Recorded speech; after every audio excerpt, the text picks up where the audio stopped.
It's yard season and the weed whacker doesn't work. This is probably about 15 years old.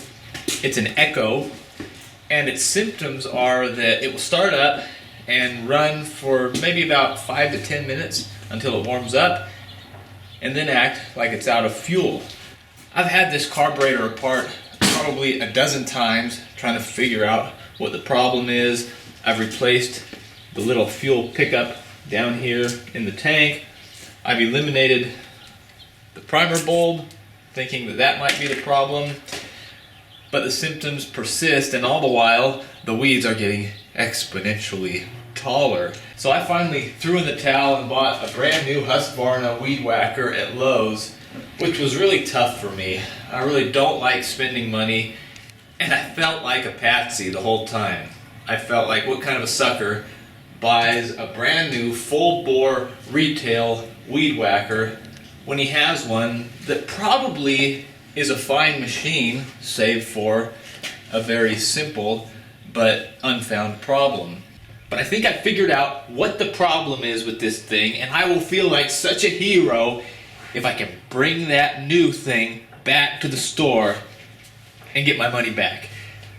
It's either the carburetor or the crankshaft seals that go between the shaft and the case right here. If this seal is faulty, air can be drawn in through here rather than through the carburetor, and it'll lean out. I'm thinking as it gets hot, those cases expand and let more and more air in around that seal.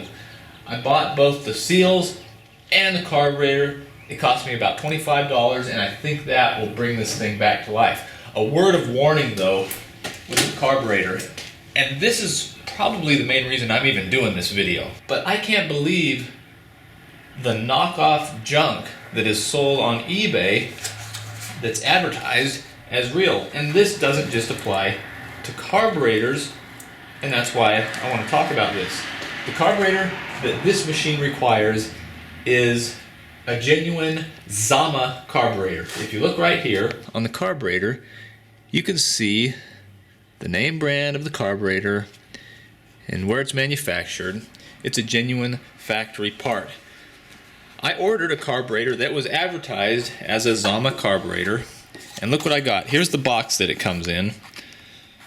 No brand name, just place of origin. And here's the carburetor itself. Crummy machine work here on the gasket mating surfaces, and dead giveaway, no markings at all on the unit itself. So I'm going to try my best to return this thing, and they should really pay for the return shipping too, because this is not as described in the listing. And I went through eBay. There's a bunch of sellers selling these as genuine parts. I should have known this was $10, and a genuine Zama carburetor should probably be around $30.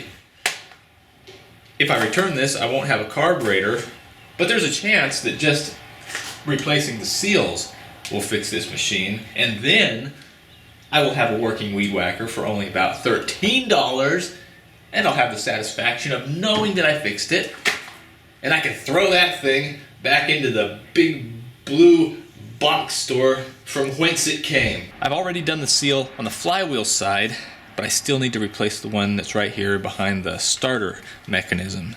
This is Jenny's Garage impact wrench. Get it on the compression here. There.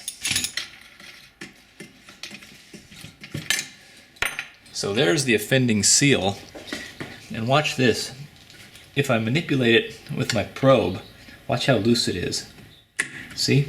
See how it just moves in there? That seal should not be that loose. As this thing heats up, I truly believe it's sucking air. Hopefully, I can pull this thing out and just pop the new one in. I think factory procedure is to dismantle the entire engine and then knock the seal out from the back side. Now watch, when I put the new one in, I really shouldn't be able to even push this in with my hands, which I can't. That's a good sign. Here's my purpose-made seal driver, of course. I think I want it just about flush with this case. I say that's good. I'll put it back together now, see if it runs. Okay, that should do it. I'll put some gas in here, see what happens. Of course, this is an approved container. So I suppose the first thing to test is if it starts at all.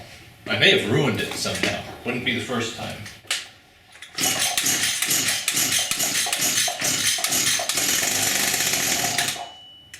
How many? 9? I didn't keep track.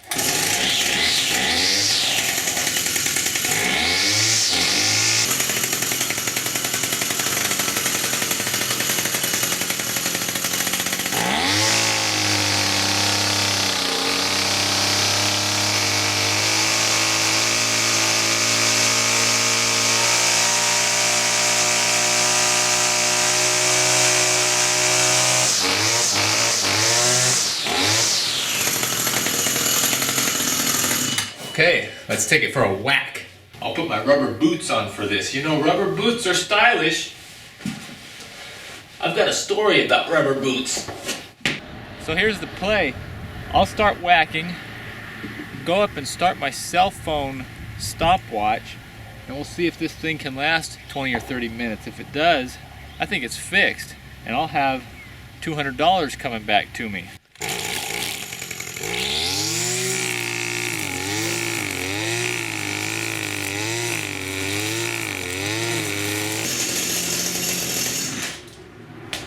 Okay, well, I went through about a tank of gas, and it's got some staying power now. I don't know how long it's been as far as the time goes. Let's have a look.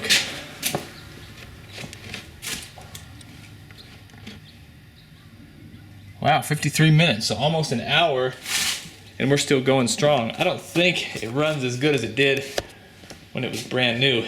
It still seems to have a little bit of a hiccup when I run it wide open for a really prolonged period of time. But the most important thing is it runs, it's usable, and that thing is going back.